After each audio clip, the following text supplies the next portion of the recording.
चंद्रशेखर रावण। आज उन्हीं के यहाँ आए हैं, उन्हीं से बातचीत होगी। बहुत सारे सवाल लेकर के आए हैं। अभी लगातार दलित पिछड़े जो समाज के लोग हैं उनकी स्थिति क्या है आज के समाज में, और जो उनको अधिकार मिलने चाहिए वो कितना मिल पाए हैं। जगदेव बाबू का एक कथन था, नारा था, 100 में 90 शोषित हैं, शोषितों ने ललकारा है, धन धरती और राजपाट में 90 भाग हमारा है। क्या लगता है आपको कि ये 90 भाग अब भी जागरूक हो पाया है? क्या उनको हक मिल पाया है? नहीं, ये अभी तो नारा ही है। जो उन्होंने एक और नारा भी कहा था कि पहली पीढ़ी गोली खाएगी, दूसरी पीढ़ी जेल जाएगी, तीसरी पीढ़ी राज करेगी। तो अभी तो दूसरी पीढ़ी का संघर्ष चल रहा है, राज वाला संघर्ष अभी आया नहीं है। बेसिकली मैं मानता हूं कि ये एक बड़ी थ्योरी है, इस पे एक बड़ी चर्चा होनी चाहिए। देश में नहीं हुई ये चर्चा है, क्योंकि एजुकेशन एक ऐसा माध्यम है जिसके जरिए चर्चा, मतलब लोगों को जानकारी होगी, तर्क वितर्क होंगे, चर्चा होगी। और सरकार का किसी सरकार का एजेंडा एजुकेशन पे बहुत अच्छा नहीं। आज एजुकेशन का बजट कम हो रहा है। अभी सेंटर का बजट देखो, आपको एहसास हो जाएगा। वंचित वर्गों के लिए जो हायर एजुकेशन में स्कॉलरशिप थी वो खत्म की जा रही है। कोई नए इंस्टीट्यूशन का निर्माण नहीं हो रहा है, कुछ इस तरह का नहीं हो रहा जिससे लोगों के अंदर वैज्ञानिक दृष्टिकोण पैदा हो। अनिल भाई, देश आजाद हुआ 14 अगस्त 1947 को। जो हालात थे, आर्थिक हालात, रिसोर्स में जो बंटवारा था, संसाधनों में जो वितरण था, वो 15 अगस्त 1947 को भी सेम था। जो गरीब था वो गरीब था, वो गरीब ही रहा। जो अमीर था वो अमीर था और अमीर ही रहा। तो जो देश की एक बड़ी आबादी, जो क्योंकि भारतीय संविधान से पहले जो व्यवस्था थी, उसके जो आधार थे, उसके जो उद्देश्य थे, उसके जो नियम थे, उनके अनुसार जो व्यवस्था के अनुसार चीजें चल रही थी, जिन लोगों को बुनियादी अधिकारों से वंचित रखा गया। ब्रिटिश रूल में थोड़ा सा, क्योंकि न्यायप्रिय काम हुआ है, उन्होंने अवसर दिए, पैदा किए हैं 100 साल के आजादी से 100 साल से पहले के उसमें, उससे पहले बहुत कुछ अच्छा नहीं था। तो वो जो पहली व्यवस्था थी, उसके कारण जो बड़े पैमाने पर लोगों को अधिकारों से वंचित किया गया था, आजादी के बाद उन पे काम होना था। और उस समय की जो कॉन्स्टिट्यूशन असेंबली थी, या जो पहली अंतरिम सरकार बनी, उन्होंने वादा किया था कि हम भारतीय संविधान को इम्प्लीमेंट करेंगे। जो अभी तक नहीं पहुंच पाया अंतिम व्यक्ति तक, उसको हम लोग संविधान के जरिए देंगे। और यही लोकतंत्र है। सरकार बनती इसलिए है कि अंतिम व्यक्ति को बुनियादी सुविधाएं और अवसर प्रदान किए जाएं, और उनकी कभी समय समय पर उनकी जानकारी इकट्ठा करके, जिसको हम जनगणना के रूप में देखते हैं हर 10 साल बाद, उस जनगणना के आधार पर जो पिछड़ रहा हुआ है या पिछड़ गया है, अभी तक मुख्य धारा में नहीं है, उसको मुख्य धारा में कैसे लेके जाए, उसके लिए कुछ योजनाएं तैयार। ये सरकार का काम है। सरकार का जो बजट होता है, सरकार ऐसा थोड़ा ही कि आज की सरकार, प्राइम मिनिस्टर कोई बिजनेस करते हो या मेहनत मजदूरी करते हो, पैसा लाते हो, जनता को देते हो। आज की सरकारें तो इस तरह का व्यवहार करती हैं जनता के साथ, जैसे अगर वो कुछ किसी चीज में छूट कर रही है, फ्री दे रही है, जैसे वो बहुत बड़ा उपकार करे। जनता का पैसा है। बेसिकली बजट है क्या? जनता से, और जो प्राकृतिक रिसोर्स और जनता जो टैक्स लिया जाता है, वही तो बजट है। जनता का पैसा जनता को देना, उसमें कौन सा उपकार करना है? तो हम दिखाते हैं इस तरह से, टीवी के जरिए, अखबार के जरिए और मीडिया उसके जरिए, जैसे सरकार ने बहुत कुछ अपनी जेब से दे दिया। जनता का पैसा जनता को देना कोई उपकार करना नहीं है, बस कि इसीलिए सरकार है। लेकिन इस बीच में बहुत सारी चोरी होती है, बहुत सारी सब चीजें आती हैं। तो वो जो 90 भाग है वो भी नहीं मिला है। जिन पे रोजगार नहीं था उनको रोजगार नहीं मिला, जिनको पे उद्योग नहीं थे उनको उद्योग नहीं मिले, जिनको और तमाम तरह की जो सुविधाओं से वंचित थे उनको वो नहीं मिली। आज आजाद भारत में आज भी लोगों को पक्के मकान नहीं है, लोगों के पास खाने के लिए अच्छा खाना नहीं है, पीने के लिए अच्छा पानी नहीं है, पहनने के लिए अच्छे कपड़े नहीं है, आने जाने के ट्रैवल करने के लिए पैसे और सुविधाएं नहीं है। तो 75 साल की आजादी में क्या मिला है? और बाबू जगदेव प्रसाद की बात कहाँ तक पहुंची है? अगर हम इसको जमीनी हकीकत देखना चाहें तो गांव में जाके देखिए, या शहर में देखनी हो तो नालों पे जाके देखिए कौन रह रहे हैं। रेलवे के स्टेशन की जो पटरियां हैं उनके आसपास कौन रह रहे हैं। भाई, मैं आपको यहाँ पे रोक रहा हूँ क्योंकि मैं जब भी गाँव में जाता हूँ ग्राउंड रिपोर्ट करने के लिए, या फिर मैं खुद के अपने गाँव में भी जब भी गया, मैंने आज भी देखा है कि जो दलित पिछड़े समाज से आने वाले लोग हैं, उनके बच्चों के साथ या उनके साथ बराबरी का तो खैर छोड़िए, मतलब एकदम अलग तरह का व्यवहार होता है, छुआछूत वाला मसला है। ये बाबा साहब के दौरान भी था, ये आज भी है। तो बाबा साहब के उस संविधान का कितना फर्क पड़ा आज के समाज में। लेकिन मैं जरा आपके बचपन से होकर गुजरना चाहता हूँ, आपके परिवार से होकर के गुजरना चाहता हूँ। मैं जानना चाहता हूँ कि आपका बचपन कैसा था। क्या आपके साथ भी इस तरह की चीज़ें होती थीं, छुआछूत या फिर भेदभाव? कभी किसी के गिलास में गलती से आपने पानी पी लिया तो उसको लेकर के, क्या सही में आज भी आपके साथ ये देखने को मिलता है? बचपन और आज में कितना अंतर आया है? देखिए, एक अच्छा सवाल आपने रखा है। इस सवाल के साथ एक जानकारी और साझा कर देता हूँ। आज हम जहाँ बैठे हैं मेरा घर है और यही मेरा गांव। इसका नाम छुटमलपुर है और ये जिला सहारनपुर के बिल्कुल बॉर्डर का एक गांव। इसके बाद उत्तराखंड स्टार्ट हो जाता है।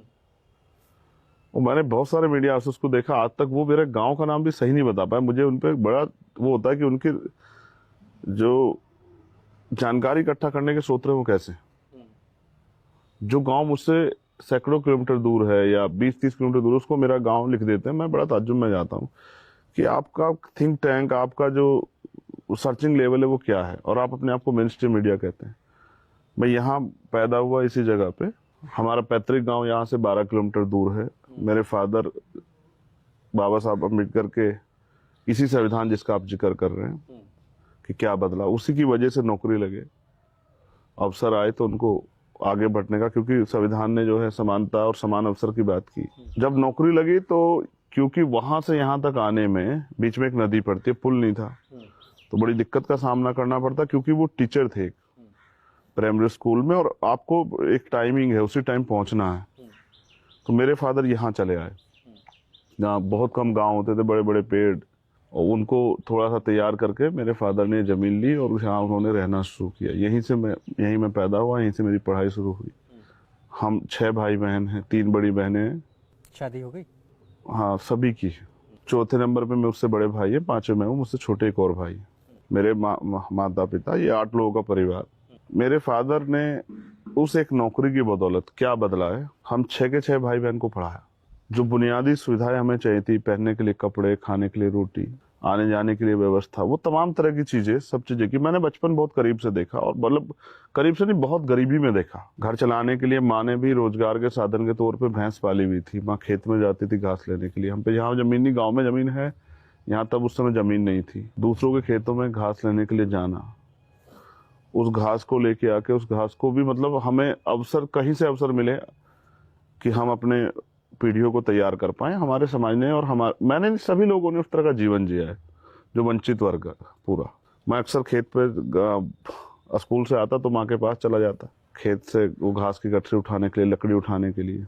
गैस तो अब आया, पहले चूल्हे पे खाना बनता था। जब माँ कहीं चली जाए तो पिताजी खाना बनाते थे। तो हमने तो बचपन देखा, इस तरह का बचपन जो, जिसको वास्तविकता में गरीबी कहते हैं। कभी कभी ऐसा होता तो मैंने महसूस किया, मैं गर्व करता हूँ कि सभी के फादर ऐसे हैं, लेकिन मेरे फादर ने मुझे एहसास करा कि वो चाहते तो वो ले लेते। उस समय वो आती थी एक छोटी सी, वो हीरो पुक के नाम से, एक वो विक्की टाइप, लेकिन वो क्योंकि रिसोर्स नहीं थे तो वो 20-20, 30-30 किलोमीटर जहाँ पढ़ाने जाते थे साइकिल से जाते थे, और फिर ऐसे ही साइकिल से आना।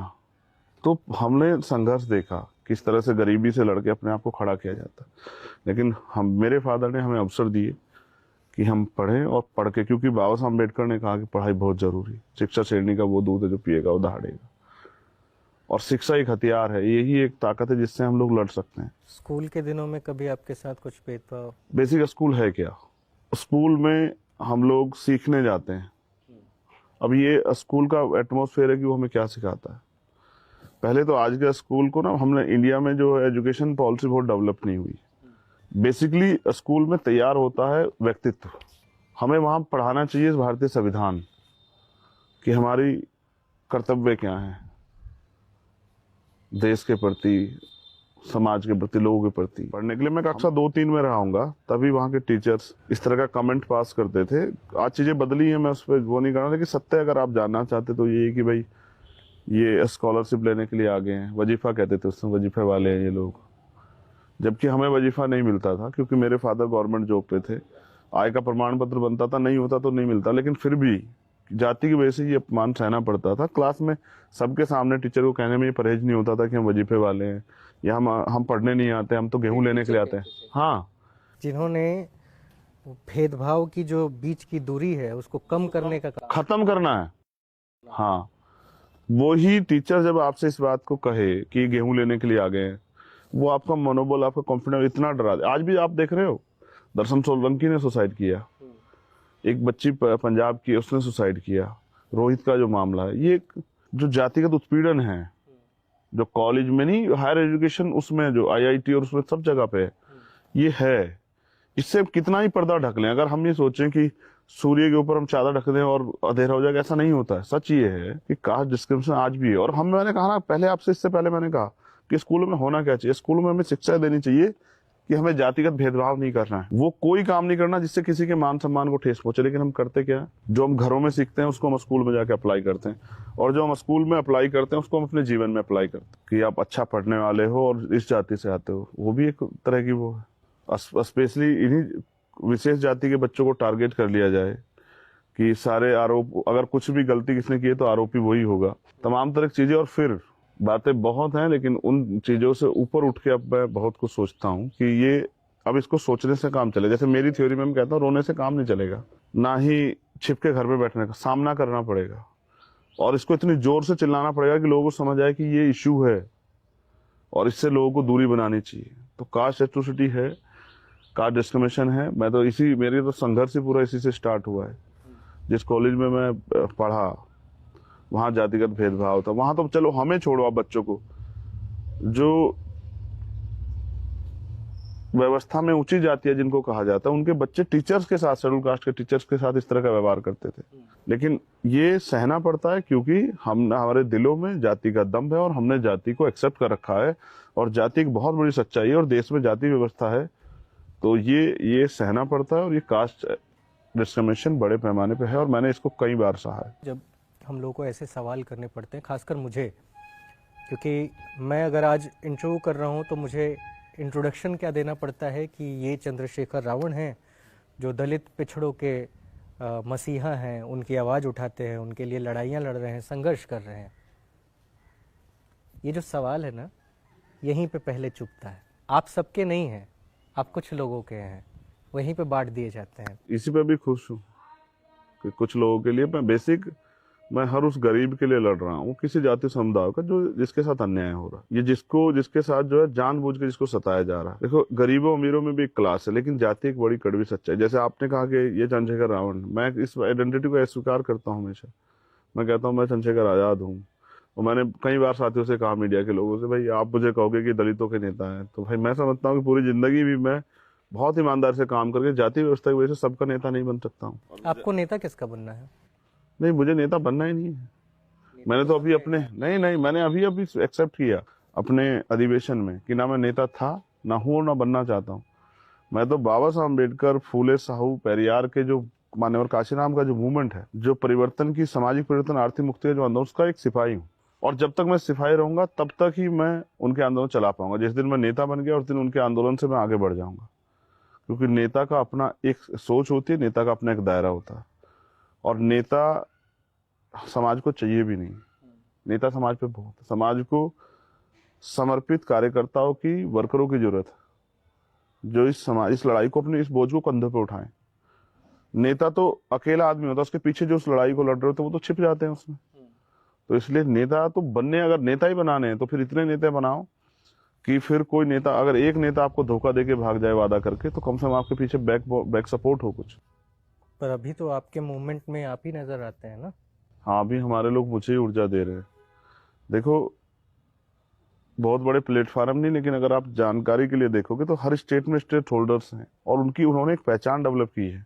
वही लोग लोगों को जुटाते हैं, वही लोग सरकारों से लोहा लेते हैं, वही लोग सरकार के उत्पीड़न का शिकार होते हैं, वही जेल जाते हैं, उन पर मुकदमे लगते हैं। लेकिन क्योंकि मीडिया मुझे ही देखना चाहता है, इसलिए मैं ही दिखता हूँ। वरना सच ये है कि हमारे यहाँ एक बहुत बड़ी टीम है। जिस स्टेट को हम लोग काम कर रहे हैं उसकी स्टेट की पूरी टीम है।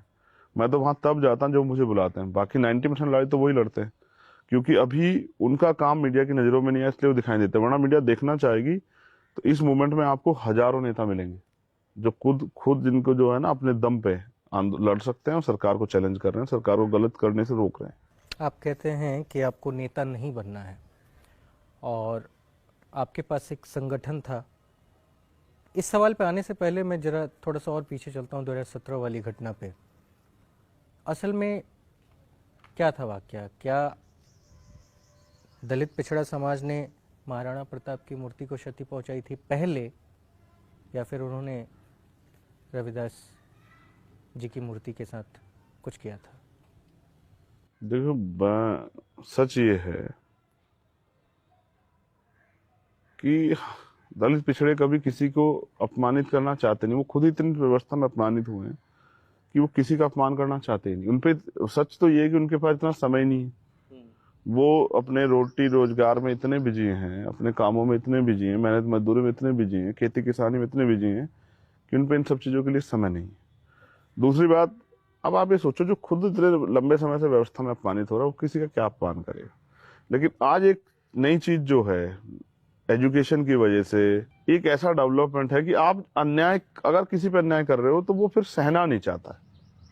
वो सेल्फ प्रोटेक्ट करता है, वो अपनी सेल्फ रिस्पेक्ट को भी प्रोटेक्ट करता है, फिजिकली भी प्रोटेक्ट करता है, सेल्फ प्रोटेक्ट, अपनी सेल्फ रिस्पेक्ट को प्रोटेक्ट करता है। यहाँ ये जो बेल्ट है पूरी देश में, एक गुरु हुए हैं संत श्रोमणी सतगुरु रविदास महाराज, उनके मंदिर में, उनके गुरु घर में उनकी मूर्ति को अपमानित किया जाता है, खंडित कर दिया जाता है। एक बड़ा समाज उनमें आस्था रखता है। जैसे हिंदू धर्म के को मानने वाले लोग भगवान राम में, श्री कृष्ण में, देखो मैं तो मानू ना मानू लेकिन मैं फिर भी उनका सम्मान करता, कॉन्स्टिट्यूशन करता है, वो इनमें आस्था रखते हैं। उसी तरह तो एक बड़ा समाज सतगुरु रविदास जी में भी आस्था रखता है। तो आपकी आस्था दूसरे की आस्था नहीं। उन्होंने अपमान किया, उन्होंने चीजें खराब की, उन्होंने पूरे मारपीट की, लोगों के घर जला दिए, और फिर एक प्रोटेस्ट जो उसके पक्ष में हो रहा था कि हमारे लोगों के साथ अन्याय हुआ, उनको न्याय मिलना चाहिए, उसको मीडिया ने और तमाम तरह की चीजों ने उस तरह से जो है उसको डिस्टॉर्ट किया सरकार के इशारे पे कि उन्हीं को जो है, जो पीड़ित थे उन्हीं को जो है आरोपी बना दिया। तो इस घटना के बाद हमारे लोगों ने, क्योंकि सरकार के लोग प्रोटेक्ट कर रहे थे आरोपियों को, उसके लिए एक प्रोटेस्ट रखा। और मैं जानता हूं कि हिंसा कभी नहीं होती, हिंसा कराई जाती है। पुलिस ने जो लोग उसमें उस प्रोटेस्ट में शामिल होने, उनको पीटना शुरू किया, उनको बंद करना शुरू किया, उन्होंने माहौल खराब किया, और फिर उसका एक रिएक्शन हुआ। और वो रिएक्शन भी बहुत कुछ उस तरह से नहीं था। वो ठीक है, पुलिस अगर लाठी गोली चलाएगी तो लोग अपने आप को प्रोटेक्ट करेंगे। अब मैं, क्योंकि डॉक्टर अम्बेडकर को मानने वाले लोग हैं हम लोग, अर्जक संघ को मानने वाले लोग, हम कभी हिंसा में भरोसा नहीं रखते हैं। तो मैंने लोगों को रोका कि वो इस विवाद में न जाए। पुलिस और सरकार यही चाहती है। हमारी लड़ाई जो है वो आगे बढ़ने की है। जब हम इस तरह के चीजों में कंट्रोवर्सी फंस जाएंगे तो हम लोग पीछे हो जाएंगे। और अंत क्या हुआ कि आरोपियों को पकड़ने की जगह पुलिस ने हमारे लोगों पर मुकदमे लिखे और हमें इनामी घोषित कर दिया, और फिर गिरफ्तारी, और उसके बाद जेल के बाद बेल मिलने के नेक्स्ट डे एनएस से तो 16-17 महीने की जेल, तमाम तरह के टॉर्चर्स, तमाम तरह की परेशानियां, फिर वो सब चीजें सबके सामने है। आप कहते हैं कि आपको एनकाउंटर करने का प्लान था आपका। इस गवर्नमेंट की खासियत है एनकाउंटर, अगर आपने देखा हो। उनका पूरा प्लान ही ये था कि हम इस आदमी को इस तरह से प्रेजेंट करें कि बाद में इसका एनकाउंटर करने पे पब्लिक सेंटिमेंट इसके साथ ना खड़े हो। जब 21 तारीख में इस अन्याय के खिलाफ बड़े पैमाने पे देश के से जुड़े हुए लोग उस आंदोलन से दिल्ली आए, तब सरकार को एहसास हुआ कि इसको मारना इतना आसान नहीं है। अगर उससे पहले में सरकार के हाथ लग जाता तो सरकार मार देती। मैं आपको वापस से पुराने वाले क्वेश्चंस पे लेके आता हूँ, वहाँ पे जहाँ पे आप कह रहे हैं कि मैं नेता नहीं हूँ। अगर आप नेता खुद को नहीं मानते हैं तो भीम आर्मी का संगठन आपके पास था, बहुत बड़ा संगठन। उस संगठन में आप ऐसी चीज़ें क्या नहीं कर पा रहे थे जिसके लिए आपको आज़ाद समाज पार्टी की स्थापना करनी पड़ी और उसके द्वारा आपको चुनाव लड़ना पड़ा? देखो, मैं तो अपने महापुरुषों के रास्ते पे चलता हूँ। इस पे दो चीजें मैं आपसे कहूंगा। डॉक्टर अंबेडकर कहते हैं राजनीति में हिस्सेदारी ना करने का सबसे बड़ा दंड ये होगा कि अयोग्य लोग आपके ऊपर शासन करेंगे, पहली बात। दूसरी बात, पॉलिटिक्स द मास्टर की, राजनीतिक सत्ता वो चाबी जो आपकी सारी परेशानियों को हल कर सकती है। मान्यवर काशीराम साहब भी कहें, जिसका दल नहीं होता उनके पास बल नहीं होता, जिनके पास बल नहीं होता उनकी समस्याओं का हल नहीं होता। जब ये वोट का राइट्स बाबा साहब ने दिलाया जिसके लिए लोग तैयार नहीं थे। इसकी पहले जो इसकी वो थी तो 21 साल के लोगों को वोट डालने का अधिकार, फिर ये चेंज हुई राजीव गांधी गवर्नमेंट, फिर ये 18 साल हुई। तो उन्होंने कहा आज मैंने रानी का पेट चीर दिया है, आज के बाद राजा जो है वो बैलेट बॉक्स से तैयार होगा, आपकी वोट से तैयार होगा। यानी कि मैक्सिमम आबादी भी, वो लोग भी जिनके पास सुविधाएं नहीं, वो भी अपनी वोट का अगर सही तरह से प्रयोग करेंगे तो उनको भी सत्ता में आके अपने लोगों के लिए काम करने का अवसर मिलेगा। यही मैं इस बात को भी और मजबूत करता हूं कि बाबा साहब अम्बेडकर को उस समय की जो सरकार थी उनसे ज्यादा उम्मीद नहीं थी कि ये जो कह रहे हैं इनकी कथनी और करनी में फर्क नहीं होगा। ये जो बात कर रहे हैं कि हम संविधान को पूर्ण रूप से इम्प्लीमेंट करेंगे, क्या करेंगे नहीं करेंगे, इसलिए उन्होंने बहुत जोर दिया। बाबा साहब अम्बेडकर ने पार्टी क्यों बनाई? उन्होंने तो कई पार्टियां बनाई। फिर मान्यवर काशीराम साहब ने बाबा साहब की पार्टी के रहते पार्टी क्यों बनाई? देखो, मैंने ये महसूस किया। कब बनाई मैंने पार्टी? जब मैं 16 महीने जेल में रहा, मैंने लाठियां खाई, मुकदमे झेले, सच्चा ईमान होते भी जो है झूठे आरोप झेले, निर्दोष होते भी जो है इतने मुकदमे और जेल, इतने लंबे समय तक अपने जीवन को संकट में डाल के जो है डाले रखा। तब मुझे एहसास हुआ कि निर्दोष होते भी किसी के अगर जीवन को प्रभावित कर सकते तो सत्ता है। भारत की राजनीतिक सत्ता में बहुत ताकत है। बाबा साहब अम्बेडकर इसको कह गए। फिर मैंने तय किया, पहले मैंने प्रयास किया, एक दूसरा दल था उनसे बात करने का कि वो भी उनके साथ मिलकर काम कर लें। उन्होंने मना कर दिया, मैं उन पर बात ही नहीं करना चाहता। मायावती जी की बात कर, मैं उस विचारधारा से जुड़े आंदोलन जिन पर मैं भरोसा करता था उनकी बात कर रहा हूँ। क्योंकि देखो, मैं इस विचारधारा को, बहुजन हिताय बहुजन सुखाय की विचारधारा को नहीं छोड़ सकता हूँ। आज नहीं, पूरे जीवन में। इसको रिकॉर्डेड है आपके पास, कभी चेक कर लेना अगर इसमें कुछ परिवर्तन हो जाए। तो आप ये कह रहे हैं कि मायावती ने जो बहुजन की विचारधारा थी, मान्यवर काशीराम की विचारधारा थी, उससे वो अलग हो गई हैं। जब मैंने देखा कि हम लोगों के जीवन में चेंज चाहते हैं, परिवर्तन चाहते हैं जो अभी तक नहीं आया, उस परिवर्तन को करने के लिए पहले जो संविधानिक जो कानून बने हुए हैं उनको लागू कराने की पावर किनके पास है, और अगर नए अवसर आज के समय परिस्थिति के हिसाब से तैयार करने हैं तो उनको वो कानून बनाने के अवसर किसके पास है? तो जो कानून बनते हैं वो सदन में बनते हैं, विधानसभा और लोकसभा, सड़कों पे नहीं बनते हैं। जिस दिन मेरी बात ये समझ में आई कि अगर परिवर्तन करना है तो शक्ति की जरूरत है, राजनीतिक शक्ति की, उस दिन फिर हमने अपने लोगों से तय करके फिर हमने अपना दल बनाया। क्योंकि मैं इस विचारधारा से अलग किसी दल में नहीं जा सकता था। नेता तो हो गए ना आप। अब मैंने क्या कहा आपको, अगर इस तरह से अपने समाज को अवसर देना, उनको जो अधिकार मिले हैं उन अधिकारों को उन तक पहुंचाना, उनकी आवाज उठाना, उनके लिए नए अवसर पैदा करना, अगर इसको नेतागिरी करते हैं तो बहुत अच्छी बात है। मैं तो इसको अपने महापुरुषों का दिखाया हुआ जो रास्ता है उस पर चलने के लिए कह रहा हूं। होना और नेता कहलाना और नेता बनना गलत कहाँ है? मैं क्या कह रहा हूं, फिर भी मैं इस बात को नहीं एक्सेप्ट कर रहा हूं कि नेता वो होता है, नेता समाज से सिर्फ लेता है, समाज को कुछ देता नहीं। हम सिपाही हैं, हमने अपना जीवन इस समाज के नाम समर्पित किया। हम पे भी अवसर थे, अगर नेता ही बनना होता तो हम पे अवसर थे अनिल भाई कि हम किसी भी दल को ज्वाइन करके एमपी एमएलए बन जाते, मिनिस्टर बन जाते। मतलब इसका मतलब ये है कि मौके थे और आपको ऑफर दिए गए? बिल्कुल दिए गए। मैंने तो कई इंटरव्यू में इस बात को बताया, लेकिन मैंने मना कर दिया। बड़े बड़े राजनीतिक दलों से वो दिए गए। भाजपा ने दिया कभी? भाजपा ने भी दिया, जेल में रहते दिया, और कहा कि चुनाव लड़ो कैराना से, उपचुनाव, तो तुम्हारी जो है राशु का हटा देंगे, आओ भाजपा ज्वाइन करो, जो कहो वो देंगे। तो मैंने कहा ना, अगर मुझे यही सब चीजें चाहिए होती, मैंने महसूस किया कि जब मैं निर्दोष होते मैं सह सकता हूँ, जिसके साथ इतने लोग खड़े हैं, तो देश में कितने ऐसे निर्दोष लोग होंगे जो इस तरह से सरकार के मोहरे बनते हैं, सरकार द्वारा प्रताड़ित किए जाते हैं, और फिर उनकी फैमिली को क्या सहना पड़ता है। आपको क्या लगता है मैंने अकेले उन्हें समस्या झेली? जो लोग मेरे साथ थे उन्होंने झेली, उनके परिवारों ने झेली। जब किसी के परिवार का एक जिम्मेदार आदमी बंद हो जाता है तो उसका पूरा परिवार उससे जो है प्रभावित होता है। मुझसे मिलने मेरे परिवार के लोग जाते थे, हमारे संगठन के लोग जाते थे। कोर्ट में कैसे करोगे सामना आप, सरकारी वकील जो सरकार के जो हैं बड़े वकील हैं, उनका सामना कैसे करोगे? आपको पैसा जुटाना पड़ेगा कोर्ट का केस लड़ने के लिए। मैं तो अच्छा हूं कि मेरे साथ मेरा समाज था, जिन्होंने मुझे प्रोटेक्ट किया, प्रोटेस्ट किए, कोर्ट से मुझे किया और मुझे रिलीफ थी, मेरे लिए लड़े। ऐसे कितने लोग हैं जिनके लिए समाज के लोग लड़ पा रहे हैं, कितने लोग हैं जिनको जान पा रहे हैं, निर्दोष होते जो जेलों में बंद है। अब आप जिनकी बात कर रहे थे, देखो मैं उनके लिए कुछ नहीं कहना चाहता, क्योंकि जब मैं उन पर बोलता हूँ तो लोगों को लगता है मैं उनकी बुराई कर रहा हूँ। मगर एक सवाल मैं आज आपके माध्यम से छोड़ रहा हूँ एक अच्छा पुत्र कैसा होता है, अगर हमें इसका आकलन करना हो। पिता द्वारा एक संपत्ति अर्जित की गई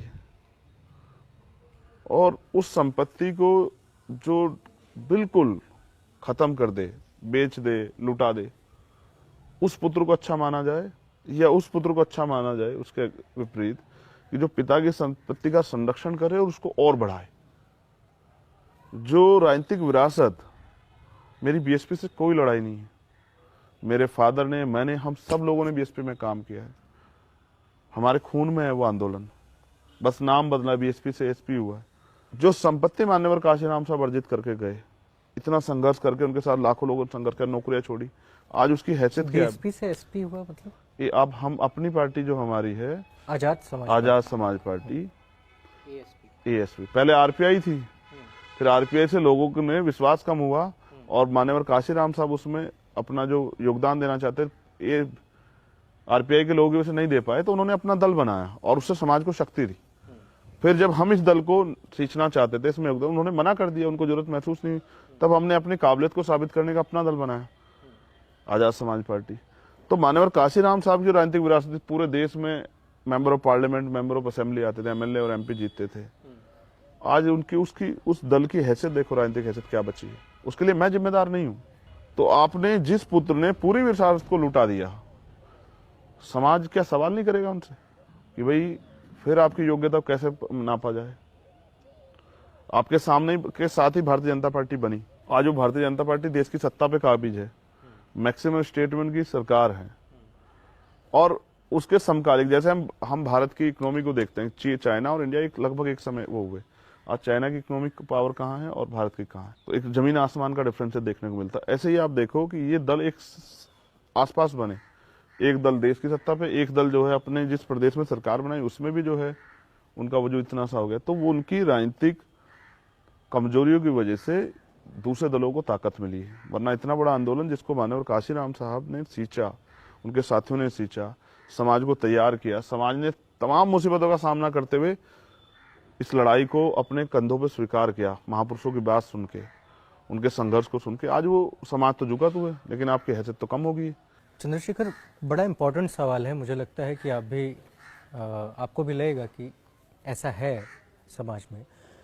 दलित पिछड़ों की जो राजनीति करने वाले राजनेता हैं, जो भी बड़े राजनेता हुए, मैं मान्यवर कांसीराम की बात नहीं कर रहा हूँ, मैं बीपी मंडल की बात नहीं कर रहा हूँ, मैं जगदेव प्रसाद जी की बात नहीं कर रहा हूँ, और ना ही मैं भोला पासवान शास्त्री और कर्पूरी ठाकुर की बात कर रहा हूँ। मैं बात कर रहा हूँ रामविलास पासवान जैसे नेताओं की, जिनका एक लंबा संघर्ष था 90 के दशक में, लेकिन 2000 के बाद आते आते वो एकदम से ख़त्म हो गया। सिर्फ सत्ता और सत्ता और सत्ता और सत्ता के साथ रहे।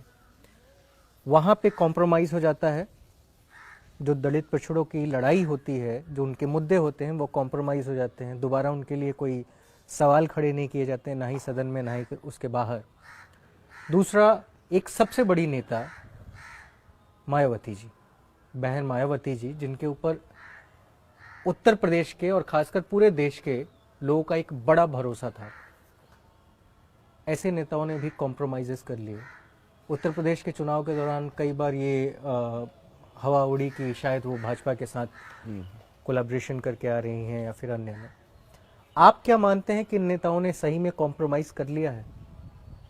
देखिए, किसी भी चीज के फाइनल डिसीजन पर जाने के लिए हमें उनके द्वारा किए गए कार्यक्रम, दी गई प्रतिक्रियाओं का मूल्यांकन, आकलन करना चाहिए। रामविलास पासवान जी की आपने बात की, बड़े नेता, मैं आज भी सम्मान करता हूं, लेकिन उन्होंने एक पार्लियामेंट में एक स्टेटमेंट दिया था। उन्होंने कहा कि दलित का बेटा तो हल भी चला लेगा, ब्राह्मण का बेटा कहाँ चलाएगा हल, तो इनको आर्थिक आधार पर आरक्षण दिया जाए। दलित का बेटा क्यों हल चलाए? बातचीत में, आपकी सोच में भी बड़ा बदलाव होता है, और ये उसी बदलाव का नतीजा है। मेरी अपर कास्ट के लोगों से कोई लड़ाई नहीं है, क्योंकि मैं जाति व्यवस्था नहीं मानता। जब जाति व्यवस्था नहीं मानता तो अपर और मिडिल और लोअर कास्ट भी नहीं मानता हूं। लेकिन जो व्यवस्था आधार पर जानकारी के लिए बता रहा हूं, आप चेक करो कि सुप्रीम कोर्ट में किस जज किस जाति से आते हैं, हाई कोर्ट में कितने जज किस जाति से आते हैं। जो केंद्रीय सचिवालय उसमें कितने जज किस जाति से आते हैं, जो केंद्रीय सचिवालय उनमें कितने सेक्रेटरी, अंडर सेक्रेटरी और चीफ सेक्रेटरी किस जाति से आते हैं। आप जितनी यूनिवर्सिटी उनके चांसलर चेक करो किस उससे आते हैं। आप गवर्नमेंट जॉब्स का डाटा वो कर लो, क्यों सरकार डरती है। प्रोफेसर, असिस्टेंट प्रोफेसर, आप चेक कर लो एक बड़े प्लेटफार्म पे क्यों डरती है बीजेपी जातिगत जनगणना से, और कांग्रेस भी डरती। जो अपर कास्ट की पार्टियां हैं उनके जो वो क्यों डरते हैं जातिगत जनगणना से, क्योंकि ये पोल खुलेगी कि जिनके लिए आप ये मांग रहे हो कि 20% दो 30%, वास्तविकता में क्या उनका समाज, उनका प्रतित्व कम है क्या। इस बात को समझना पड़ेगा कि इसलिए जब आदमी अपने विचारधारा से कॉम्प्रोमाइज करता है तो उसकी जो बातें हैं और पुरानी बातों में डिफरेंसेस आ जाता। मैं कह रहा हूं सरकार सबकी होती। बीएसपी की सरकार बनी तो क्या उन्होंने अपर कास्ट के लोगों के लिए काम नहीं किया, उनको अवसर नहीं दिया, उनके साथ कोई भिन्नता की क्या? उन्होंने तो पार्टी ही एकदम अपर कास्ट लेकिन के अब हाथ में डाल दी है। जब आप मुद्दों से भी कॉम्प्रोमाइज कर लोगे विचारधारा, फिर आप नहीं कर पाओगे और इससे समाज का मनोबल घटता है, आपकी जो है क्रेडिबिलिटी गिरती है। और ऐसा हुआ तो मुझे उनसे नहीं कहना, मैं आपसे कह रहा हूं कि मैं इस आंदोलन को तो छोड़ सकता हूं लेकिन कोई कॉम्प्रोमाइज नहीं कर सकता हूं। तो अभी हमने लोगों की सोच को उस तरह डेवलप ही नहीं किया। हम लोग बहुत काम कर रहे हैं इंटरनल उसमें, आप देखना लोग अपने अधिकारों के लिए खड़े होंगे आने वाले समय। और यही चीज बदलने के लिए आप फिर राजनीति में जब आ गए हैं, 2022 के चुनाव में आपने उत्तर प्रदेश में चुनाव भी लड़ा, गठबंधन नहीं हो पाया था आपका। नहीं होगा। लोग कहते हैं कि काफी आप दौड़ भाग कर रहे थे। मेरा व्यक्तिगत स्वार्थ था, क्योंकि मैं व्यक्तिगत अपने समाज के बारे में बहुत सोचता हूँ। मेरा अपमान हो जाए, मेरी भागदौड़ हो जाए, मुझे सोने को खाने पीने को ना मिले, लेकिन 5 साल जो अन्याय सहना था दलित, पिछड़े, आदिवासियों को, जैन, सिख, बौद्ध, मुसलमानों को, जो अन्याय हमने भारतीय जनता पार्टी द्वारा होते देखा, उसको रोकने के लिए शायद विपक्ष के लोगों को इतनी परवाह नहीं थी, मुझे परवाह थी। चंद्रशेखर, इसलिए मैं दौड़ भाग कर रहा था। आप दौड़ भाग कर रहे थे, मुझे आप ये बताएं कि जब आप जिस दौरान लोगों के पास जा रहे थे, वो चाहे अखिलेश यादव हो, चाहे जयंत चौधरी हो, चाहे कोई भी नेता हो, भले मायावती जी ही क्यों ना हो, इन लोगों के विचार इस समाज के लिए क्या थे और किन कारणों से वो गठबंधन नहीं पूर्ण हुए? इसके लिए आपको उनके स्टेटमेंट्स, उनके पुराने किए गए कार्यों का आकलन करना चाहिए। मैं क्यों किसी को कहूँ उनके विचार क्या हैं? ये तो विचार उनके, देखो एक विचार होते हैं बाहरी आवरण, जो बीजेपी के लोग भी बाबा साहब की बात करते हैं, बाबा साहब को माला चढ़ाते हैं, लेकिन बाबा साहब के संविधान और विचारों की तो हत्या करते हैं। तो नेता कहता क्या है, करता क्या है, इसमें बड़ा फर्क होता है। लेकिन मेरी कथनी करनी में फर्क नहीं है। तो मैं उनके ना कह के अपने लिए ये कहता हूं कि मेरा प्रयास था ये, हमारे दल का स्पेशली, कि बीजेपी को रोका जाए। देखो मैंने कहा ना, अगर मैं नेता होता तो उस तरह की राजनीति करता जिससे हमारे दल का व्यक्तिगत और हमारा भला होता। क्योंकि मैं एक सिपाही हूं, इसलिए मैं अपनी भूमिका अदा कर रहा था। किसी भी तरह से जो 5 साल अन्याय होगा वो ना हो। जैसे अभी मुख्यमंत्री जी ने का एक आदेश आ गया है, उन्होंने कहा कि भाई पहले कानून था कि दलितों की जमीन कोई बिना डीएम की इजाजत के नहीं ले सकता है, अब उन्होंने कहा नहीं ले सकता है। अब क्या होगा इसका परिणाम? बीजेपी के लोग तो उसको इस तरह से भी वो कर रहे हैं आम लोगों के सामने कि भाई देखो पहले दलित ही खरीदता था, सस्ते दामों पे जाती थी, अब कोई और भी खरीद ले। लेकिन होगा क्या कि कोई ताकतवर आदमी आके पीटेगा, उससे साइन कराएगा, कब्जा कर लेगा और वो लड़ता रहे। फिर इसका आंकड़ा मैंने पढ़ा था एक मेन स्ट्रीम मीडिया पे कि 54% दलितों पे एक गज जमीन नहीं है। यही हालात पिछड़े वर्ग के लोगों के हैं, मोस्ट बैकवर्ड के यही हालात है। जमीनें नहीं है, रोजगार नहीं है, कोई अवसर नहीं है। यही हालात अन्य धर्मों के लोगों के भी, जो अल्पसंख्यक समाज है यहाँ, तो हालात बहुत खराब है। आपको नहीं लगता है कि आज भी जो दलित पिछड़ा वर्ग है वो खुद ही संगठित नहीं है? कैसे होगा संगठित? उसको संगठित तो कभी हुआ नहीं। समय समय पे इसके लिए प्रयास किया गया है, और वो ऐसा नहीं कि उनमें उस तरह के लोग नहीं विचार के। देखो मैं अगर आपको नाम गिनाऊं, राष्ट्रपिता ज्योतिबा फूले, छत्रपति साहू जी महाराज, पेरियर ई रामास्वामी नायकर, पेरेलल्ले यादव, बाबू जगदेव प्रसाद कुशवाहा, जननायक कपूरी ठाकुर, चौधरी महाराज सिंह भारती, मामना रामसु वर्मा, बीपी मंडल, लोहिया जी, ऐसे कितने नाम जो पिछड़े वर्ग में जिन लोगों ने बड़े पैमाने पे परिवर्तन के लिए काम। कुंभाराम आर्य राजस्थान से, आपने शायद नाम ना सुना हो, एक बहुत बड़े चिंतक, एक बहुत बड़े जो है समाज सुधारक, तो ऐसा नहीं कि नहीं हुआ है, मगर एकजुट इसलिए नहीं है क्योंकि हम जो वास्तविकता है हम छोटे छोटे अवसरों पर देख रहे हैं, लेकिन अपनी राजनीतिक शक्ति बनाने के लिए या उस समाज में वो सोच पैदा करने के लिए काम नहीं करे। काशीराम साहब सफल नहीं हुए क्या? करके दिखाया उन्होंने, बहुत सारे लोग सफल हुए।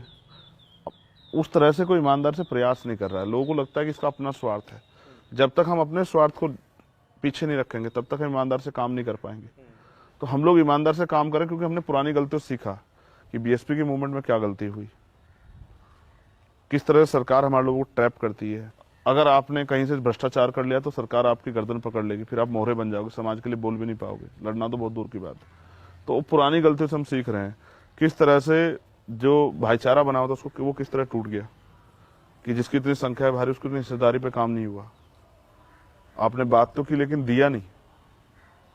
ये तो सवाल हमेशा उठ रहा है ना कि बात किया नहीं दिया, लेकिन फिर वही सवाल आ जाता है कि जब लोग ही संगठित नहीं होंगे तो मिलेगा कैसे? पहला सवाल। दूसरा, आप जब कह रहे हैं कि संगठित कर रहे हैं, उनकी लड़ाई लड़ रहे हैं, आज आप चुनाव में भी आ गए, चुनाव आपने लड़ भी लिया और लड़ा भी तो आप चले गए गोरखपुर। आपको मालूम था कि आप हारने वाले हैं या फिर जबरदस्ती आपने किया? आप सहारनपुर से क्यों नहीं लड़े? पार्टी का आदेश था, हमारे हमसे बड़ी कमेटी है। मैं एक वीडियो देख रहा था कल आते समय, आने से पहले, कि सहारनपुर का ही एक वीडियो था। किसी मीडिया कंपनी ने एक वीडियो बनाया था जिसमें वो कह रहे थे कि हम वोट तो मायावती को देंगे, चंद्रशेखर के साथ सपोर्ट है। समझ में नहीं आ रहा था कि कैसा सपोर्ट है, लेकिन वोट हम मायावती को देंगे। और उनमें से भी कुछ लोग कह रहे थे कि आपने पार्टी स्वार्थ के लिए बनाया है, संगठन आपका बेस्ट है लेकिन पार्टी स्वार्थ के लिए बनाया है। और ये कहाँ लोग बोल रहे थे आपको मालूम है? कहाँ? सहारनपुर में। ठीक है। और वो दलित पिछड़े समाज से आने वाले लोग थे। बहुत अच्छी बात है। इसका कारण क्या है? आखिर उनमें वो विश्वास क्यों नहीं जग पा रहा? आप रहने वाले कहाँ के? मेरी पैदाइश बिहार की है, परवरिश पंजाब की। परवरिश पंजाब की। हमारे कहावत है भारत में बड़ी सटीक, घर की मुर्गी दाल बराबर। जिन लोगों ने मुझे यहाँ पढ़ते हुए घूमते हुए तमाम तरह की चीजें उसके अपने साथ देखा है, उनके लिए मैं आज भी वही हूँ। मेरा जिला है, उनके लिए मैं आज भी वही चंद्रशेखर हूँ। आज भी वो मुझसे मिलने आते हैं, उनका उस तरह का वही रहता है। अगर मैं 1 मिनट लेट हो जाता हूँ तो उनकी नाराजगी हो जाती। उनको इस बात से फर्क नहीं पड़ता मैं रात किस कल सुबह का आपको बताता हूँ। मैं रात 4 बजे आया था परसों। सुबह कुछ लोग मिलने आए तो जो छोटा भाई बाहर था उसने कह दिया कि वो रात लेट सोए हैं तो अभी उठा नहीं पाएंगे। तो उसने कहा हमें तो क्या अगर लेट सोए तो उनको बताओ हम आए अभी मिले। तो उनके लिए इस बात से फर्क नहीं पड़ता कि चंद्रशेखर क्या कर रहा है क्या नहीं कर रहा है। वो मेरे सब साथ के लोग हैं। देखो आप ये बताओ, लेकिन घर के बच्चे पे विश्वास, भरोसा, उम्मीदें भी तो ज्यादा होती है ना? होती है, बिल्कुल होती है। और है ना, वो वीडियो कब की है आपने ये शायद 2022 इलेक्शन से पहले की। इलेक्शन से पहले की। देखो 2 चीजें इसमें भी। इसी सहारनपुर ने मुझे 2.25 लाख वोट दिए जिला पंचायत के चुनाव। ऑफिशियली डाटा चेक कर लेना, 2.25 लाख वोट। ये बहुत कम वोट नहीं है। इतने वोट में 2 एमएलए जीतते हैं। जिला पंचायत में उन्होंने मुझे वोट किया। विधानसभा चुनाव में उन्होंने मुझसे मेरे मुंह पे कहा कि इस बार हम आखिरी बार इस पार्टी के नेता को मुख्यमंत्री बनाना चाहते हैं, इस बार आपका साथ नहीं देंगे। मैंने उनको समझाया कि नहीं बन रही है तो उन्होंने मुझसे कहा नहीं इस बार मत कहो। उनको मैंने भी ये सोचा कि उनको ऐसा नहीं लगना चाहिए कि मैं उनसे जबरदस्ती कर रहा हूं। तो मैंने उनको कहा कि ठीक है। इसलिए तो मैं मैक्सिमम सीटों पे चुनाव नहीं लड़ा। हम 80-85 सीटों पे चुनाव लड़े। हमने नॉमिनेशन 105 पे कराया, लेकिन वोट परसेंटेज क्या था आपके? बहुत कम। मोस्टली जगह हमारी जमानतें जब्त हुई। कारण? अब मैंने आपको बताया नहीं कि जनता को तो वोट देनी है। जनता ने हम पे भरोसा नहीं दिखाया। इस बार देश में प्राइम मिनिस्टर बने अटल बिहारी वाजपेयी, उनकी जमानत जब्त हुई। देश की प्रधानमंत्री रहने के बाद इंदिरा गांधी जी हारी। जनता ही तो है जो तय करेगी। जनता का विश्वास, क्योंकि इतनी प्रताड़ित है जनता। इस बार का चुनाव कैसे हुआ आपने देखा? बीजेपी एक तरफ बीजेपी हराव लोग थे, एक तरफ बीजेपी जिताव लोग थे। और बाकी लोग सबके असर हुए हैं। आपको पता है वो दल जिनकी सरकार है उनकी 200 कुछ सीटों पे जमानतें जब्त हुई हैं, हमसे भी ज्यादा सीटों पे। मैं क्या कह रहा हूं, मैं गोरखपुर लड़ा क्योंकि पार्टी पॉलिसी थी, पार्टी चाहती थी मैं वहां लड़ूं, और मैं मैदान में हारने जीतने का डर लेके नहीं आया हूं। मैं तो मैदान में लड़ने आया हूं। जब आदमी लड़ेगा तो हारे जीतेगा भी। शायद आपने अगर हिस्ट्री पढ़ी हो, जब पहली बार DS4 के बैनर पे मान्यवर काशीराम साहब ने चुनाव लड़ा है तो शायद 400 साढ़े 400 वोट अप्रोक्सीमेट आए मोस्टली विधानसभाओं में। और दिल्ली में मान्यवर काशीराम जो बहुत बड़े नेता हुए, बहुत बड़े, मैं खुद को उनके पैर के नखून के बराबर मानता हूं, क्योंकि उनके काम की वजह से मेरी नजरों में उनका कद यहाँ है। मैं पूरी जिंदगी भी काम करके उनके जितना नहीं कर पाऊंगा। हाँ, कुछ बेहतर कर सकता हूं, कुछ और अच्छा रिजल्ट दे सकता हूं, वो एक अलग बात है। तो मैं तो सीख रहा हूं, फिर भी मैं उनका मुकाबला कर रहा हूं। यानी कि मेरा हौसला आप देखो, और हमारे आंदोलन का कितना बड़ा हौसला महापुरुषों के संघर्ष से हमें मिला है। यानी कि 100 साल पहले हमें साफ पानी पीने का अधिकार नहीं था, आज हम अपने पैरों पे खड़े हुए, दिया है संविधान ने। 100 साल में हमने अवसर मिलने पे अपने आप को कहां खड़ा किया है, ये हमारी ताकत है। और तब जब इन अवसरों को कुचलने के लिए तमाम तरह की जो है साजिशें लगातार जारी है, तो हम कमजोर नहीं है। बस मैं अपने लोगों में मानसिक कमजोरी ना आए, इसलिए विचारधारा का प्रचार प्रसार बहुत जरूरी है। क्योंकि कोलंबिया यूनिवर्सिटी में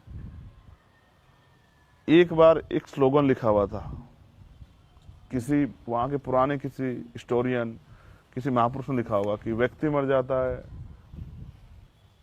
मनुष्य पैदा होता है और मर जाता है, लेकिन महापुरुष नहीं मरते हैं। डॉक्टर अम्बेडकर ने वो लाइन महापुरुष नहीं मरते उसको कट कर दिया। डॉक्टर अम्बेडकर ने जब उनसे पूछा गया तो उन्होंने कहा कि पहली बात महापुरुष पैदा नहीं होते हैं, पैदा तो एक बच्चा होता है। महापुरुष तो आदमी अपने कर्मों से बनता है, और उसका आकलन हम तब करते हैं जब वो चला जाता है, क्योंकि जीते जिंदगी आकलन नहीं कर सकते हैं। इसका भी उदाहरण है मेरे पास। बाबा साहब ने कहा कि पहली बात तो महापुरुष पैदा नहीं होता, महापुरुष अपने कर्मों, संघर्ष, समर्पण से तैयार होते हैं। और दूसरा, महापुरुष भी मर जाते हैं अगर उनकी विचारधारा का प्रचार प्रसार ना हो। तो हम तो अपने महापुरुषों की विचारधारा प्रचार प्रसार कर रहे हैं।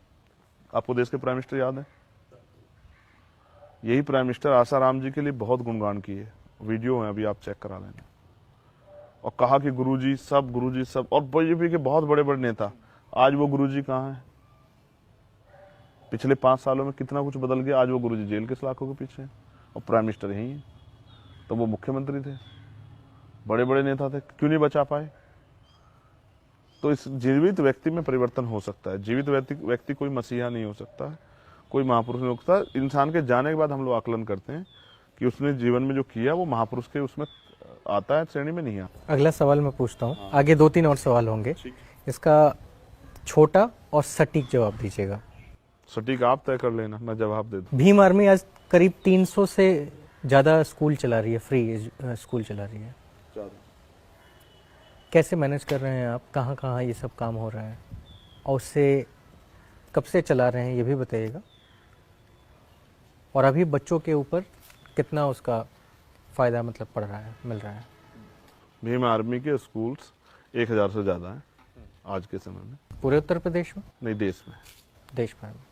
जब हमने यहाँ स्टार्ट किया तब 300 ज्यादा थे, उसको बंद कराया गया जब मैं जेल चला गया। गांव के ही बच्चे जो 12th पास हैं वो 10th तक के बच्चों को पढ़ाते हैं। जो 10th और 12th पास हैं वही बच्चे कक्षा 1, 2, 3, 4, 5, 6 को पढ़ाते हैं, 7, 8 को पढ़ाते हैं। जो ग्रेजुएट हैं वो 12th और 10th को पढ़ाते हैं। फिर जो लोग कंपटीशन की तैयारी कर रहे हैं वो अलग से वो करते हैं। अचीवमेंट ये है कि बड़े बड़े मीडिया हाउसेज, न्यूयॉर्क टाइम्स और तमाम, वो यहाँ आके उन पर डॉक्यूमेंट्री बना के गए हैं हमारे कोचिंग सेंटरों पर, और वो उस बात को देख के बड़े गौरवान्वित हुए हैं किस तरह से हम लोग सामाजिक योगदान कर रहे हैं। लगातार हम लोग इनकी संख्या बढ़ा रहे हैं, क्योंकि सरकार नहीं चाहती लोग पढ़े और सरकार एजुकेशन को कमजोर कर रही है। हम जमीनी लेवल पे अपने महापुरुषों की विचारधारा को भी लोग जाने, इसलिए इसको कर रहे हैं, और हम लगातार इसको करते रहेंगे, और अवसर मिलने पर हम इसको और बड़े पैमाने पर बढ़ाएंगे। भारत जोड़ो यात्रा को कैसे देखते हैं आप? जुड़ गया, जुड़ गया, आप नहीं जुड़े, लेकिन मैं अपना काम कर रहा हूँ। इनविटेशन आया था? टीम के द्वारा किसी से बात हुई थी। जिन दिनों बात हुई उस दिन मैं अपने काम में बहुत बिजी था। उनकी अपनी पार्टी, वो अपना काम कर रहे हैं। बेसिकली आप जानते हैं, जोड़ने का उद्देश्य भी अपनी राजनीतिक बांधोल को मजबूत करना ही था। प्रियंका गांधी बहुत मानती हैं आपको, मैं भी बहुत मानता हूँ। मिलने भी आई थी आपसे। हाँ, उत्तर प्रदेश में इलेक्शंस के दौरान क्या उनसे कभी बात नहीं हुई गठबंधन के लिए? हाँ हुई, उनसे भी बात, मिलकर लड़ने के लिए भी बात हुई। किसी एक चीज पे आके चीजें अटक गई बाद में। क्या वो चीज़ें थी? अब पॉलिटिक्स एक पॉलिसी, पार्टी कुछ पॉलिसी उन पर डिस्कस नहीं हो सकता। थोड़ा बहुत कुछ सीटों का बंटवारा? मैं समझता हूँ सबसे ज़्यादा विचारधारा का नहीं कुछ। देखो ऐसा ना, पॉलिटिकल लाइन से एक अलग चीज है। हुई काफी बातें, एक नाराजगी भी हुई क्योंकि मेरे ऊपर जिम्मेदारी है। मैं जो चीजें तय करूंगा उनसे अलग नहीं जा सकता हूँ। तो उस समय वो अलायंस नहीं हो पाया। उधर भी बात चल रही थी, इधर भी बात चल रही थी, और अलायंस हो जाता लेकिन नहीं हो पाया। तो मैं भी मानता हूँ, मैं तो देश की हर बेटी का सम्मान करता हूँ। तो मैं उनको इसलिए मानता हूँ कि मेरे दुख के समय में आई, मेरे साथ खड़ी हुई, तो उनका धन्यवाद देता हूँ। और कभी कुदरत ना करे उनके साथ कभी कोई मुसीबत होगी, इस तरह की स्थिति बन जाए। पहले तो मैं नहीं चाहता बने किसी भी बहन के साथ, लेकिन अगर बनी, आप देखना कि शायद उनके परिवार के लोग साथ छोड़ देंगे तो भी चंद्रशेखर आपको खड़ा मिलेगा। ये जिम्मेदारी है मेरी, ऑन रिकॉर्ड कह रहा हूँ। जिसने मेरे लिए इतना सा भी कुछ किया है, कभी भी उसको मेरी जरूरत होगी खड़ा मिलूंगा। देश में जो वर्तमान केंद्रीय सत्ता है, उसके विपक्ष में पूरे देश का जो विपक्ष है, उसको आप कहाँ देखते हैं उसके मुकाबले? मैं एक सोच रहा था चीज, मैंने कभी किससे कही नहीं, अभी पिछले 1 साल से सोच रहा हूँ कि मुझे पहल करनी चाहिए कि सब लोगों को ये समझाना चाहिए कि आज की स्थिति क्या है। जिस तरह से बीजेपी लोकतंत्र की हत्या कर रही है, संवैधानिक अधिकारों को जिस तरह से बिल्कुल खत्म करने का कगार पे, तो मैं पहल करके जाऊं, लोगों से कहूं कि वो मिलकर इस चुनाव को लड़े 2024, सभी लोग, और बीजेपी को रोकें। बीजेपी को इसलिए रोकें क्योंकि वो बहुत अच्छा नहीं कर रहे, वो देश को नुकसान पहुंचा रहे हैं। एक युवा आज़ाद की क्या प्लानिंग है फिर इसके लिए? इस चीज के लिए सबको संगठित करने के लिए, जोड़ने के लिए? जितने विपक्ष की यही पॉलिटिकल प्लान मैंने जो आपको बताया। कोलकाता में समाजवादी पार्टी के नेता अखिलेश यादव पहुंचे हुए थे। वो कहते हैं कि जब तक कांग्रेस के नेता या फिर विपक्ष के नेता राहुल गांधी बने रहेंगे, तब तक केंद्रीय सत्ता को कोई हरा नहीं सकता, भाजपा को कोई हरा नहीं सकता। तो ऐसी स्थिति में जब हर दो लोग अलग अलग होके रहेंगे, तो फिर उनको जोड़ना इतना आसान तो नहीं होगा। यही बात समझाने के लिए मेरे जैसे लोगों का होना जरूरी, जिनका अपना व्यक्तिगत स्वार्थ नहीं है। हर आदमी अगर बनने के चक्कर में रहेगा तो चीजें खराब हो जाएंगी। इसीलिए मैं पिछली बार भी ठगा गया इसी प्रयास में, और लोगों को उससे सीख लेनी चाहिए। अगर अब भी नहीं लेंगे तो कोई बात नहीं, फिर हमें अपना काम करना है, क्योंकि सत्ता हमारे लिए एक माध्यम है, जो संवैधानिक अधिकार है उनको लागू कराने का और नए अवसर पैदा करने का। सत्ता सब कुछ नहीं, उससे बड़ा है हमारे महापुरुषों का विचारधारा, उनके उद्देश्य समाज को तैयार करना, समाज में भाईचारा पैदा करना, वो एक अलग वो है। तो अपने निजी स्वार्थों से आगे हटके हम लोग देश के बारे में सोचे तो शायद कुछ बदलाव हो सकता है। मैं अगले प्रश्न पे चलता हूँ। अभी हाल ही में छतरपुर आप गए थे, और धीरेन्द्र शास्त्री घटना जुड़ी हुई है। मामला क्या है, और आपकी नज़र में धीरेन्द्र शास्त्री कौन है? अगर वो खुद को संत कहते हैं तो एक संत को झूठ नहीं बोलना चाहिए।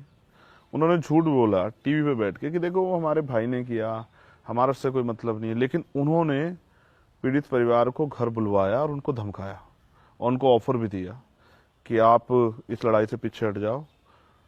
जब आप ये कहते हो और आपकी कथनी और करनी फर्क है, तो आप संत नहीं हो सकते हो, फिर आप ढोंगी हो सकते हो, पाखंडी हो सकते हो। आपको चाहिए था कि आप अपने भाई को खुद गिरफ्तार कराते, पुलिस को देते, लेकिन आपने उनका संरक्षण करने का काम किया।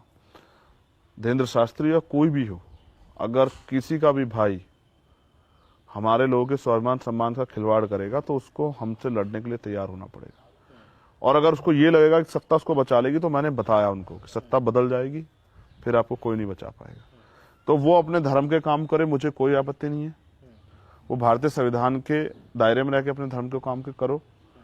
वो सामाजिक जो भाईचारा है उसको तोड़ने का काम ना करे। आज तो बहुत सारे संत, एक संत है मैंने अभी देखा, ये धीरेन्द्र शास्त्री भी उनके चरणों में नतमस्तक हैं कहीं, और वो संत बैठ के दलित और पिछड़ों को गाली दे रहे हैं, आरक्षण पे वो कर रहे हैं, उसे कोई पूछे। कौन से वाले संत? वो शायद जिनकी आंखें भी नहीं है, रामानुज कुछ करके नाम, इतना मेरा इंटरेस्ट नहीं है, लेकिन कुछ साथी जो है रिसर्च भेज देते हैं कि देखिए सर ये क्या कह रहे हैं। एक अच्छे बुजुर्ग आदमी है वो, अब मैं उनको अपमानित करूं अच्छा नहीं लग रहा है, अपने जीवन के अंत समय में है वो, और आदमी इतना आरक्षण विरोधी है और सार्वजनिक मंच पे कथा के समय बैठ के ये बात कह रहा है कि कब तक दलित पिछड़े लोग जो आरक्षण का लाभ लेते रहेंगे। तुमने हजारों साल तक लाभ लिया तब कुछ नहीं हुआ तुम्हें, और दिखता नहीं है उस आदमी को, तब उसका आरक्षण चुभ रहा है, जैसे उसकी नौकरी ना लगी आरक्षण की वजह से। अनपढ़ लोग देश को ज्ञान देने चले हैं, पढ़ना चाहिए उन्हें। अगर इनके पास ज्यादा ज्ञान होता तो लोग जो है ये बीटेक, एमटेक और पीएचडी और तमाम डीलिट और तमाम तरह के कोर्स करने के विदेशों में नहीं जाते। मैं तो कह रहा हूं आपको जो अपना रोजगार चलाना आप चलाओ। देखो धर्म एक धंधा है, ठीक है, तो आपको अपना रोजगार चलाना आप चलाओ, लेकिन रोजगार के नाम पे अगर आप अहंकारी होके आपके लोग और आप अगर हमारे लोगों के साथ अन्याय करोगे तो ये बर्दाश्त नहीं होगा। मेरा व्यक्तिगत इंटरेस्ट इस बात पे है कि आप अपना कोई भी काम करें, मेरी उनसे व्यक्तिगत कोई लड़ाई नहीं है। अब से पहले तो हम नहीं लड़े उनसे, अभी जानकारी है कि वो अपने गांव में भी नहीं जा रहे हैं। वो जाएं जाए से मुझे फर्क नहीं पड़ता, लेकिन वो जाके अपनी ताकत का दुरुपयोग करेंगे तो ये अच्छा नहीं है। और अगर दोबारा उनके परिवार के लोगों ने अपराध करने का काम किया, इस तरह की सोचा भी, तो इसके परिणाम बहुत अच्छे नहीं होंगे। ये बात भी उनको समझ आनी चाहिए, बताने के लिए मैं छतरपुर गया था। चलिए, बहुत बहुत शुक्रिया चंद्रशेखर, हमें समय देने के लिए, बातचीत करने के लिए, हमारे सवालों का जवाब देने के लिए। और मुझे खुशी हुई कि मैं जो कुछ लेकर के आया था अपनी बेहद ईमानदारी के साथ उसका जवाब दिया। बहुत बहुत धन्यवाद।